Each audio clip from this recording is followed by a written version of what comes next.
Well, good afternoon. I hope you're all doing well. I just got a couple things in and thought you might be interested in it. I now have in the 50 cal harpoons with the Magnum cartridges.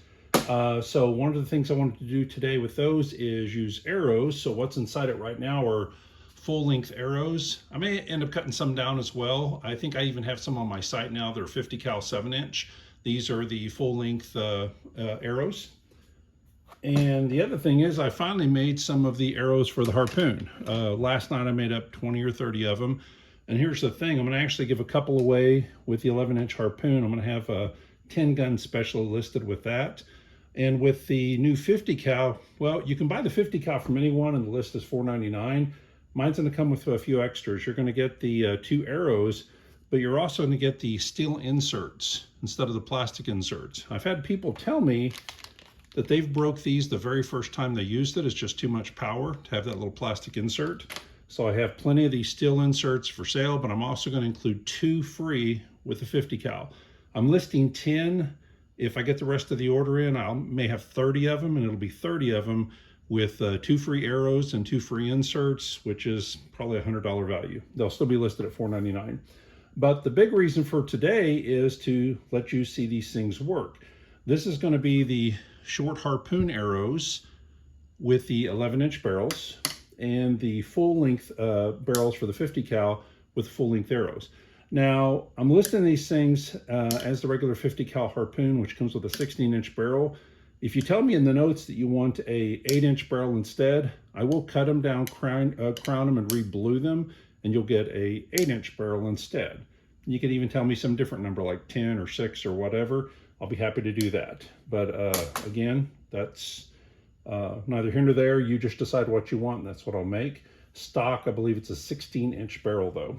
I was airing these things up earlier, and the block comes in really handy. These air up a bit slower than the regular harpoon ones because you got probably about half again as much volume. So with both of them hooked to the block, it took a second to get those things to air up. So those dual charge blocks are pretty handy. But anyway, what we're going to do now is make some noise. Now, one fun thing about the 72 cal short barrel is the arrows just go in just like a round would go in, and the air cartridge is going to seat it for me. There we go. Makes life nice and simple. Let's see. You know what I ought to do? What I ought to do is charge it. There we go. And put it on safe. So that gun is safe. This one was already charged and safe, the 50 cal. And here's what I'm going to shoot it at. You're going to have to take into account these arrows are about 12 inches long for the 72 cal. They're about, I want to say, 20 inches long for the 50 cal. The block I made last night, I used the same pot that I used for black dye. So as you can see, as a ballistic gel block is totally worthless for being able to see a round go in it. So I figured, well, at least I can use it on arrows. So what I'm going to do first is shoot the 50 cal arrow. So this is charged, ready to go. Both barrels.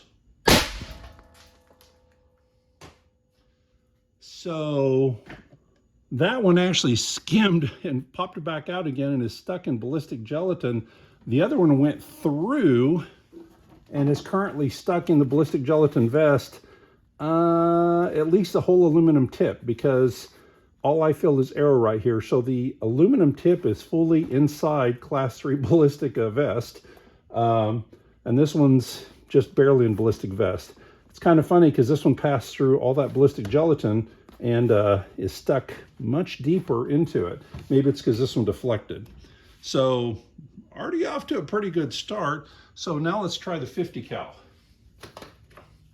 So the 50 cal on fire. Oh, you know what? I had on single shot. There we go. Now, one thing I'll point out is you never want to actually fire a target this close, because when you do, pieces start coming apart. Like if you look at the knock on the 72 cal, it's shattered. This thing's meant for 20, 30 yards out. With this one, I could have swore something came loose, but I think maybe it was just ballistic gelatin flying. Both of these, let me see if I can get over there where you can actually see it. both of these are in, you know what, let's just try to take this camera off without turning it off. There we go. So you had one deflect and come up here. The others were stopped by the Class 3 ballistic gelatin, or by the Class 3 ballistic vest. It's good for pistols and knives. It's a Class 3, but this one is actually through the front layer and probably into the back layer. This one's at least into the front layer. Let's see what we got here. Okay, it looks like everything may have been stopped by the front layer, but still, that's 12 inches of ballistic gelatin, split it out, and all three of these are stuck into Class 3 vest. So that's a lot of power. So again, got a bunch of the arrows. I'm gonna put that up. Got 50 cals in at 16 inch, but I'll make it 8 inch if you want it. They're coming with 2 arrows, and they're coming with the steel inserts instead of the plastic inserts. And the 72 cal will come with a couple of the arrows. They're both going to come with sample pellets or shot shells. That always happens. But anyway, I want to let you know what's going on with this. You'll have a good day. Bye-bye.